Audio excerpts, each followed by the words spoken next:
오늘 1강의 저희가 주제는 바로 원피스는 어디에 있는가라는 이제 주제로 좀 준비를 해봤는데요. 원피스 하면 이제 많은 분들이 또 입는 원피스 이렇게 생각을 하실 것 같아요. 근데 저희 젊은 사람들, 이제 저희 같은 또래들은 생각하는 원피스는 좀 다른 원피스가 있습니다. 그 전에 저희는 마이크 임팩트라고 마이크를 통해 이런 이야기를 통해 세상에 긍정적인 임팩트를 주는 회사입니다. 그래서 로고 밑에 보시다시피 긍정적인 모티브와 감동적인 스토리, 가치 있는 지혜들을 발굴하고 만들고 전파하는 그런 역할들을 하고 있습니다. 제가 이 회사를 하면서 회사에서 제가 루피라고 불리는데요. 이렇게 명함에도 루피라고 저렇게 해가지고 같이 진행되어 있습니다. 이제 만화 원피스에 나온 루피라는 캐릭터인데요. 제가 저 루피가 롤 모델이에요. 루피처럼 살고 싶다 이런 생각들이 되게 많이 했었거든요. 인터뷰에서 많이 물어보면 루피가 롤 모델이다 이런 얘기를 했습니다. 근데 실제로 저는 창업하는 게 전혀 꿈이 아니었었고 이렇게 루피처럼 되게 불가능한 목표를 향해서 믿을 수 있는 친구들과 함께 즐거운 모험을 하는 것, 이게 어찌 보면 저의 꿈이고 저의 생각이었었어요. 근데 어찌어찌 이런 모험을 하다 보니까 제가 창업을 하고 이렇게 회사까지 하게 되었습니다. 저에겐 참으로 좀 신기한 일이 아니었을 수 없었어요. 근데 사실은 이 원피스를 보면은 만화 원피스 안에서 원피스를 찾아서 정말 죽을 위험, 죽을 모험을 다하면서도 원피스를 찾아 헤매거든요. 근데 만화 이름도 원피스고 이러니까 이 원피스가 무엇인지 되게 궁금해졌어요. 근데 만화책이 한 70권까지 나왔는데 아직 원피스가 무엇인지 안 드러난 거예요. 그리고 되게 이상하잖아요. 만화 제목도 원피스고 원피스를 찾아 헤매고 이게 보물이라는데 이게 무엇인지 아무도 모르는 거예요. 근데 실제로 제가 찾아봤어요. 네이버에 찾아보니까 만화 원피스의 보물이 무엇이니까 물어보니까 다 루머라고, 지금까지 밝혀진 게 아무것도 없다고, 그냥 추측일 뿐이라고 하더라고요. 근데 저 얘기 딱 듣고 나니까 또 여러 가지 생각이 들게 되었었어요. 저는 원피스가 무엇인지도 모르면서 이 만화 원피스를 굉장히 즐겁게 보고 있었네, 이 모험을 즐겁게 보고 있었네, 이런 생각이 들더라고요. 나아가서 저는 원피스는 무엇인가에 대해 질문하게 됐고 나의 원피스는 무엇인가에 대해서 질문을 하게 됐어요. 근데 실제로 보면 만화 원피스처럼 원피스가 무엇인지도 모르면서 제가 무언가를 향해 나아가고 있는데 이게 무엇일까에 대한 고민들을 많이 하게 됐었어요. 나의 원피스는 무엇인가? 여러분의 원피스는 무엇이에요? 여러분의 삶을 걸고 여러분의 삶의 모험을 통해서 달성하고자 하는, 얻고자 하는 이 보물 무엇인가요? 한 번쯤 지금 한번 생각해 보시는 시간이 가졌으면 좋겠어요. 근데 사실은 원피스가 삶의 목적, 마지막 꿈이라고 하면은 거의 대동소이하게 나오더라고요. 한 축은 성공, 그쵸? 한 축은 행복. 맞아요. 성공과 행복. 그러니까 이게 어떻게든 정의될 수 있지만 어떤 이야기를 하든 결국은 성공과 행복으로 되게 기결되는 이야기더라고요. 결국 많은 사람들에게 성공과 행복이 원피스에 가까운 이야기이지 않을까라는 생각이 들더라고요. 저는 원피스에서 조금 내려왔어요. 성공과 행복. 자, 그럼 그 다음 질문은 이건 거죠. 나의 성공은 무엇인가? 나의 행복은 무엇인가? 그리고 결국은 행복과 성공이 이렇게 조화롭고 균형적으로 이루어진 상태가 무엇인가? 이런 고민들을 하게 될 수가 있는 거예요. 자, 다시 돌아와서 여러분의 성공은 무엇인가요? 여러분의 행복은 뭐세요? 성공하고 싶다, 행복하고 싶다 이런 거 말고 여러분이 딱 정의한 여러분만의 무엇. 그렇죠. 이런 게 반드시 필요하거든요. 저는 사업 시작하기 전에 한 외국의 컨설팅 회사를 다녔었는데요. 저렇게 좀 재수없는 포즈로 있는 게 지금 제 모습입니다. 그래서 저렇게 있고요. 사실은 경영학과 학생들이 되게 많이 가고 싶어하는 직장 중에 하나예요. 굉장히 소수의 인원들을 뽑기도 합니다. 그래서 저 직장에서 일하면서 여러 가지 생각들을 했었는데 저는 딱 직장 들어가면서 대학 졸업하고 원하던 직장에 들어가니까 이게 뭔가 이제부터는 성공과 행복의 시작이라고 생각을 했었어요. 이제 약간 20대 후반 시작하는 때고 정말로 이제 나는 어찌 보면 성공했고 행복할 수 있겠구나 이런 생각들을 굉장히 많이 했었습니다. 그런데 제가 하다 보니까 직장에 있다 보니까 또 그렇지가 않은 거예요. 이제 유학을 가려니까 유학 가려면 또 경쟁을 해야 되고 갔다 오면 또 승진 경쟁을 해야 되고 또 취직 경쟁을 하고 뭐 배우자 경쟁하고 아파트 경쟁하고 자동차 경쟁하고 자녀 낳으면 자녀 성적 경쟁에 뭐 죽기 직전에 묘자리 경쟁까지 또 이게 끝나지 않을 것 같은 거예요. 근데 저는 이게 진짜로 저런 레이스 같았어요. 그냥 달리기 경주 같은 거예요. 계속 뛰고 있는 거예요. 계속 뛰고 죽기 직전까지. 근데 사실은 저런 경주를 뛰라고 하면 뛰어야죠. 뛰고 잘 뛰고 여기서 좋은 승리를 하는 게 목적이죠. 당연히 그래야 되고. 근데 저는 저 게임이 내가 선택한 게임인가 하는 생각이 들더라고요. 내가 선택한 게 아니고 그냥 외부에서 저라는 인물들을 가져다가 여기 게임에 집어넣고 자 시작 이런 느낌이었었어요. 어릴 때 저도 게임을 즐겨 했어가지고 게임 끝에 보면은 게임에서 죽고 나면은 맨 끝에 메시지가 뜨거든요. 뭐 뜨는지 아세요? 이 게임 또 하시겠습니까? 이런 메시지가 떠요. 그래서 예스를 누르고 하면은 전 즐겁게 할 수 있는 거고 노를 하면 안 하는 거거든요. 근데 저에게는 어찌 보면 선택권이 주어지지 않은 것 같다. 이 게임은 내가 만든 게임이 아니다라는 생각이 들더라고요.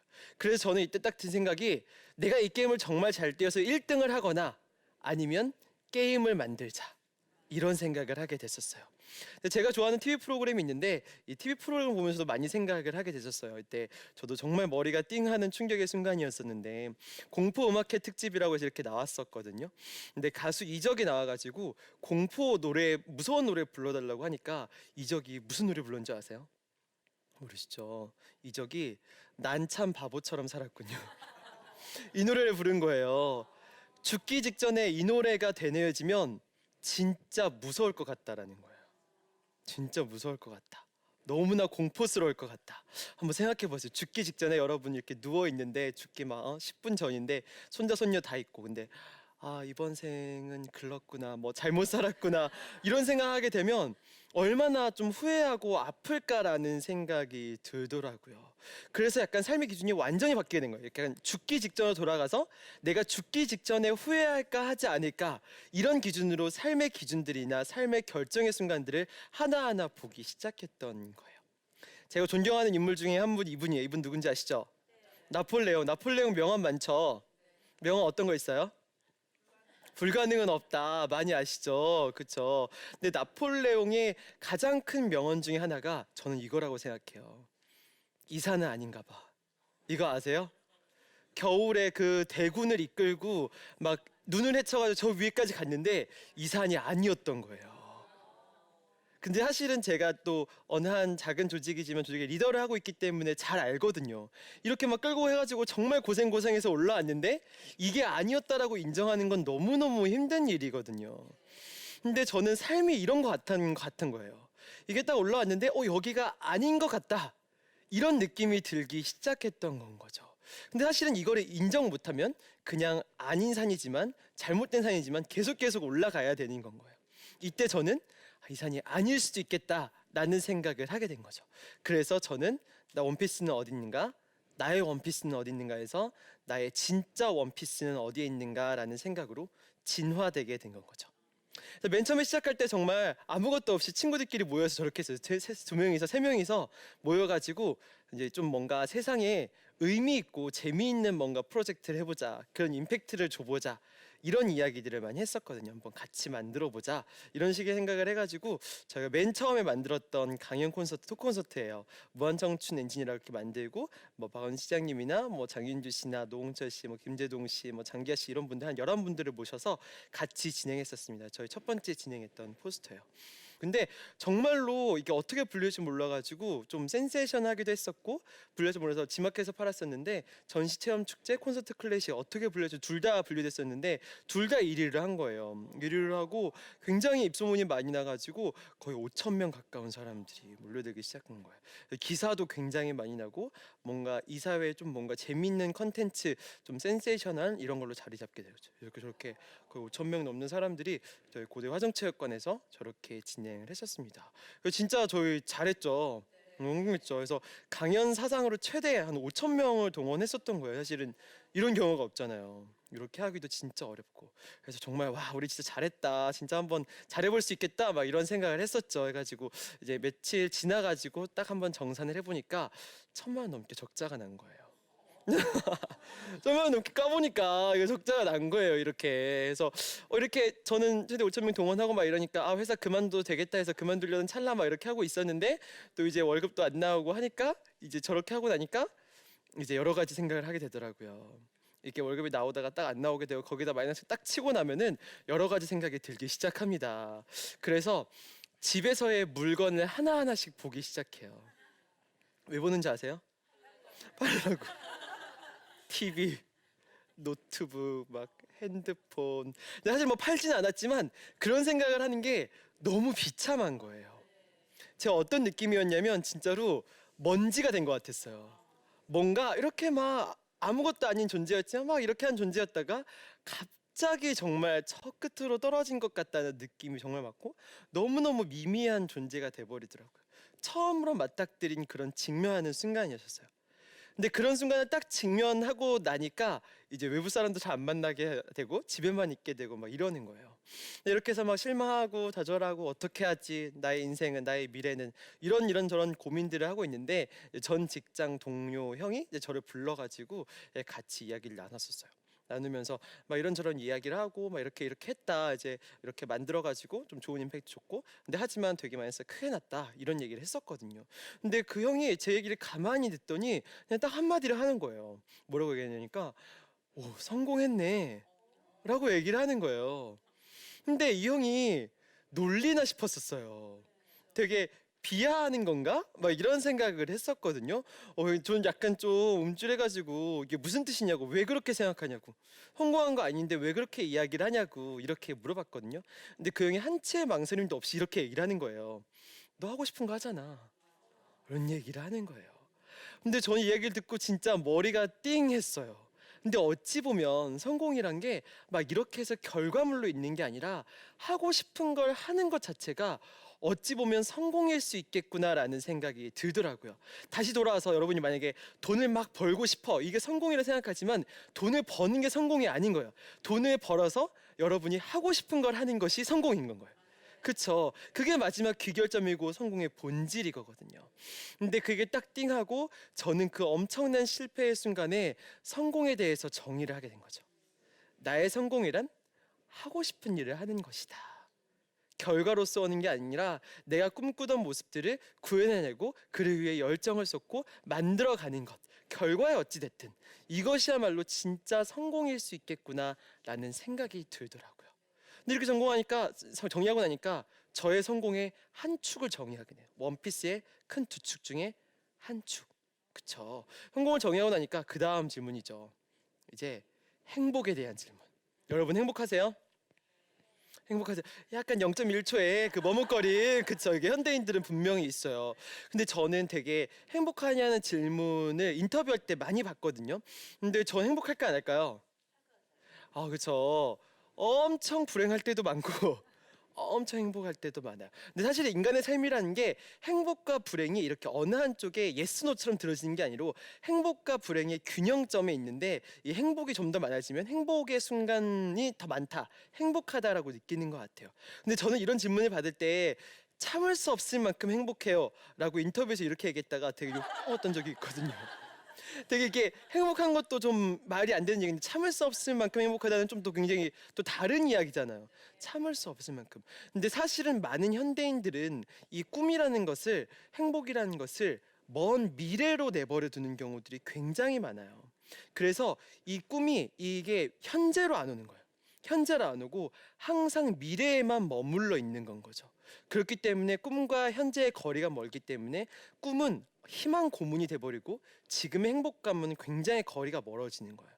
근데 저는 꿈을 꾸고 이게 현실이 되는 시간이 그렇게 길지가 않으니까 이 경험들을 크게 하게 된 거고, 어찌 보면 이게 창조하는 그 기쁨이 이런 걸 수 있겠구나, 행복감이 이런 걸 수 있겠구나라는 생각을 하게 됐죠.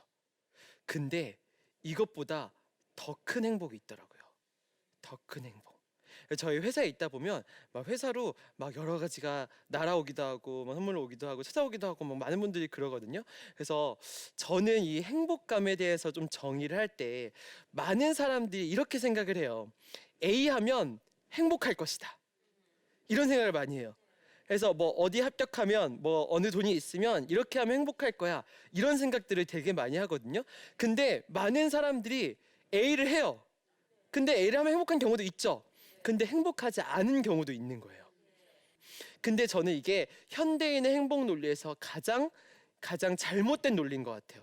왜냐면 이게 어찌 보면 가짜 행복을 쫓는 걸 수도 있거든요. 그렇죠. 이러면은 진짜 행복을 계속 못 찾는 거예요. 그래서 A를 하게 되면 행복할 건데 아니니까 또 다른 행복을 찾고 이게 또 아니네, 또 다른 행복을 찾고, 이런 식의 반복되는 거예요. 근데 저는 행복이라는 건 찾는 것은 이런 거라고 생각을 해요. 오히려 반대로 행복감을 느끼는 순간들을 되게 주목하고 이 행복감을 느끼는 순간의 요인이 어디서 오는가를 보는 건 거죠. 여러분 이게 행복감이라는 느낌이 너는 행복하겠네 이런 거 말고 진짜 사람들이 이해할 수 없지만 가슴속에 불이 딱 켜질 때가 있거든요. 머릿속에 엔돌핀이 샘솟을 때 이런 때가 진짜 행복감인 건 거예요. 이 행복감의 순간, 가슴속에 불이 켜지는 순간, 내가 살아있는 것 같다라는 느낌을 얻는 순간, 이 순간을 딱 포착하고 이게 어디에서 오는가라는 것을 보는 건 거죠. 저는 아까 전에 말한 대로 이 꿈을 이루면 행복할 거야라고 해서 그 꿈을 계속 쫓아왔는데 반대로 생각지도 못한 곳에서 깊은 행복감이 찾아오는 경우들이 있었어요. 그래서 아까 제가 말씀드렸듯 회사에 막 여러 편지도 오고 쪽지도 오고 이메일도 이런 경우 굉장히 많아요. 그래서 이 편지가 어느 한 춘천 초등학교 교사의 편지인데 이렇게 저희 회사로 보내온 거예요. 보내와가지고 뭐 초등학교 4학년의 꿈이 뭐라고 물었더니 뭐 그 꿈이 뭐 서울대 가는 꿈이다. 근데 그 꿈이 아이의 꿈은 아닐까? 혹시 부모님 꿈은 아닐까? 이런 얘기를 하면서 마이크 임팩트가 정말 세상에 필요한 존재다. 이런 이야기는 세상에 퍼져야 된다. 가치 있는 일을 한다. 이런 이야기를 하는 건 거예요. 근데 그런 이야기를 들으면서 제가 뭔가 의미 있는 존재구나. 가치 있는 존재구나. 라는 생각들을 되게 많이 하게 됐어요.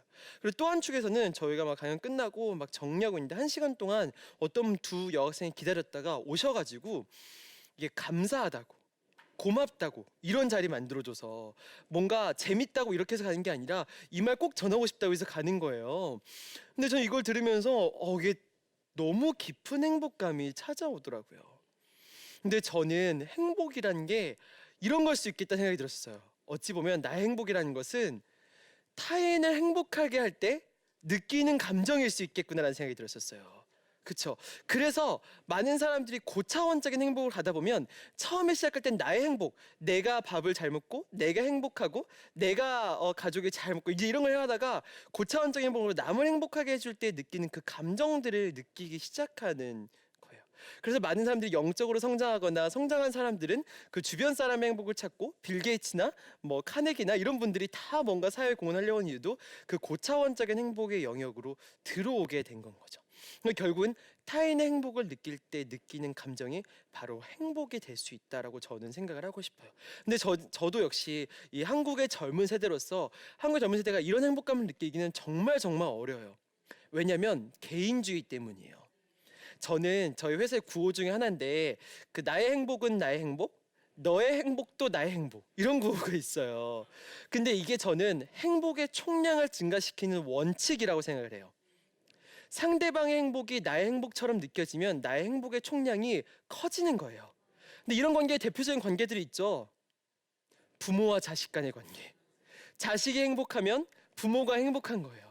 근데 사실은 형제들도 안 그렇거든요. 형제들도 뭔가 형이 행복하면 약간 불행한 것 같고 이런 경우들이 있어요. 근데 그만큼 어찌 보면 현대의 젊은 세대들은 이 행복에 대한 감정이 굉장히 적을 수가 있고 이 말은 즉슨 다른 말로 하면 공감을 못 한다는 거예요. 공감의 영역이 굉장히 낮다는 거죠. 근데 이건 어찌 보면 굉장히 위험해질 수 있는 거예요. 성공과 행복을 제가 정의를 했죠. 성공이란 뭐라고 했어요? 하고 싶은 일을 하는 것. 나의 행복이란 타인 행복할 때 느끼는 감정. 자, 그런데 이 성공과 행복이 여러분의 성공과 행복인가요? 아니에요. 저는 하나의 참고 사례일 뿐인 건 거예요. 이 말을 하는 이유는 여러분들이 여러분의 성공과 행복을 직접 찾고 직접 정의할 필요가 있는 건 거예요. 그래서 저는 이게 나의 성공과 나의 행복을 찾는 게 결국은 원피스를 찾는 것이라고 생각을 하고 결국 성공과 행복에서 여러분만의 성공, 여러분만의 행복을 정의할 수 있어요. 여러분만의 언어로. 그래서 많은 성공학의 책을 찾고 많은 행복 도서를 본다고 해도 찾을 수가 없는 거죠. 왜냐하면 여러분의 언어로 정의하지 않았고 여러분이 성공과 행복이라고 느끼지 않았기 때문에. 근데 사실은 이렇게 해서 나의 성공과 나의 행복을 찾은 게 원피스를 찾은 건데 결국은 이 원피스가 그 단어가 무슨 뜻인지 아세요? 한국말로? 한 조각. 그쵸? 이게 저렇게 한 조각인 건 거예요. 근데 이 원피스가 한 조각인데 저는 이게 숨어 있는 말이 이런 말이 아닐까라는 생각을 했었어요. 이 마지막 한 조각을 찾고 나니까 완성되고 나는 거예요. 그쵸? 뭔가 여러분이 삶을 찾아 나가고 뭔가 나아가고 있는데 이 마지막 한 쪽을 찾았을 때 여러분이 비로소 살아있는 존재로서 완성이 될 수가 있다라는 거예요. 완성이. 이때가 저는 어떤 때냐면은 이 먼지가 별이 되는 거예요. 저는 누군가 객관적으로 보면 성공하거나 행복하지 않아요.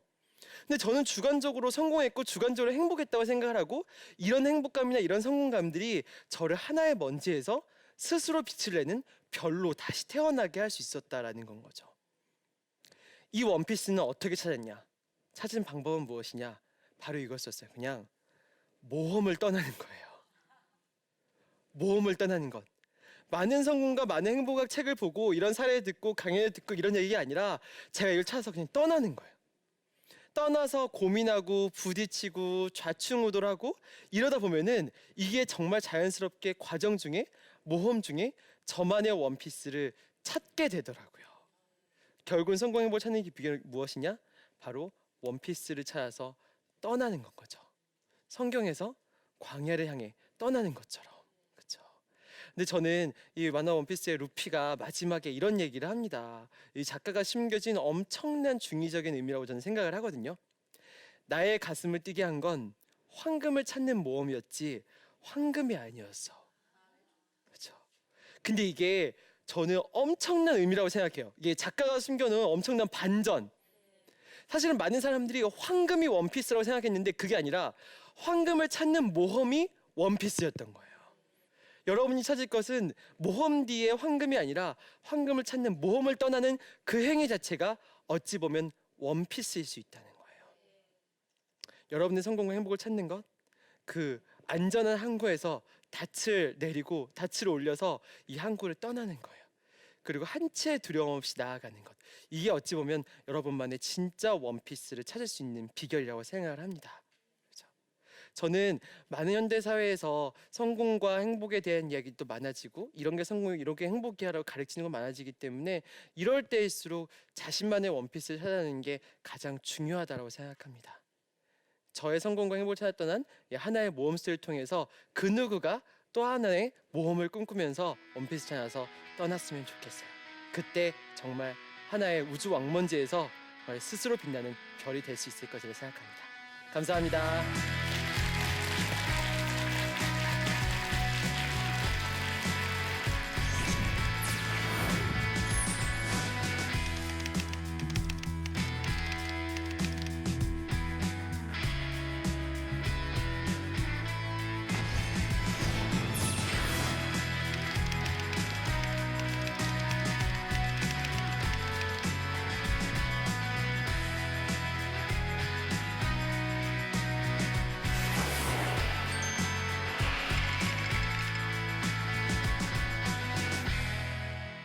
강의 정말 잘 들어주셔서 진심으로 고맙고 감사드리고요. 네, 한번 같이 나누고 싶은 이야기 있으면 한번 받아보도록 하겠습니다. 네, 네, 봉천동에 살고 있는 원유욱입니다. 네, 강의 정말 잘 들었고요. 네, 첫 번째로 하셨던 사업이 1,500만 원의 그 적자를 기록하셨다고 하시는 네. 시리에 빠지셨다가 선배님의 그 조언으로 다시 한번 마음을 다잡고 나서 그 다음으로 진행하셨던 프로젝트가 어떤 거였는지 좀 궁금합니다. 네, 사실은 이렇게 정말 실패하고 나서 그 다음으로 올라가기가 정말 쉽지 않은 일이거든요. 근데 저희 회사의 비전이 세상을 바꾸는 이야기, 더 월드 체인징 스토리예요. 그래서 이 세상을 바꾸는 이야기들을 전달하는 역할들이 이게 정말 세상에 필요한 가치다라는 확신은 있었어요.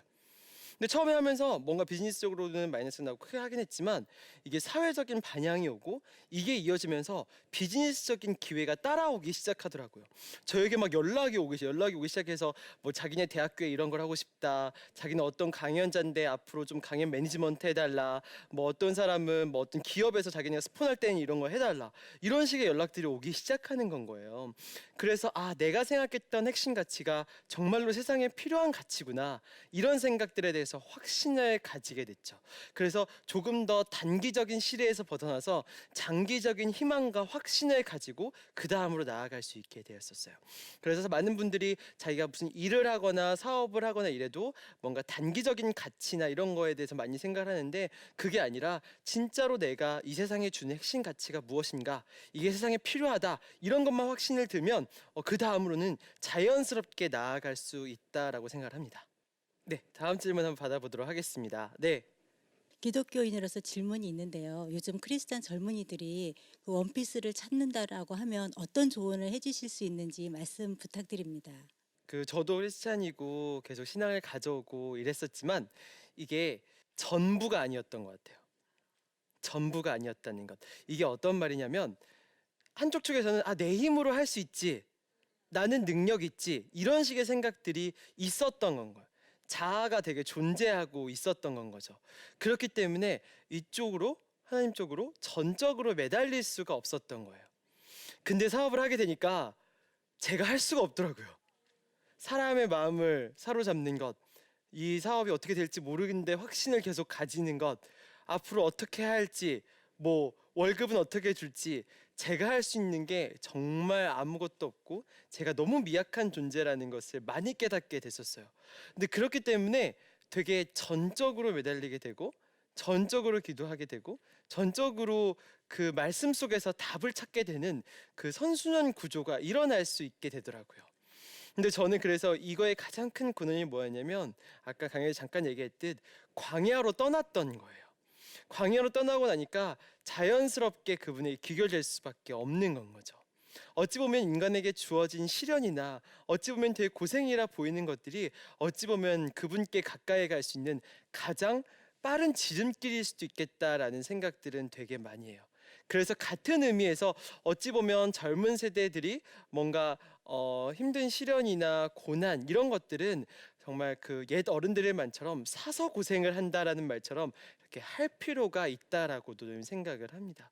그럴 때만이 정말 그분께 전적으로 매달릴 수 있게는 정말 마음 깊이 매달릴 수 있게는 이렇게 될 수 있는 것 같아요. 결국은 돌아와서 저희가 얘기했던 하나님께서 가까이 가고 그리고 정말 삶의 목적을 찾는 것, 이것은 다시 돌고 돌아 광야를 향해 떠나는 모험에서 나옵니다. 그렇죠? 다시 한번 정말 마음 내키진 않겠지만 발걸음 내딛어서 우리 광야를 향해서 즐겁게 한번 신나게 모험을 떠났으면 좋겠습니다. 감사합니다.